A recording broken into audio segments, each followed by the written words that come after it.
தவறா பொறுத்திடுவீரா? தொடர்ந்து பதற செய்வீரா?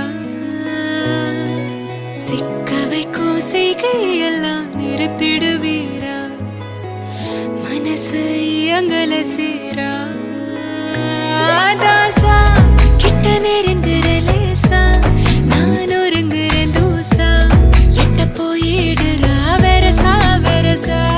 தாசா இது என்ன புதுசா, வெக்கம் ஆச்சு சிறுசா, கொஞ்சம் பார்த்து தொடு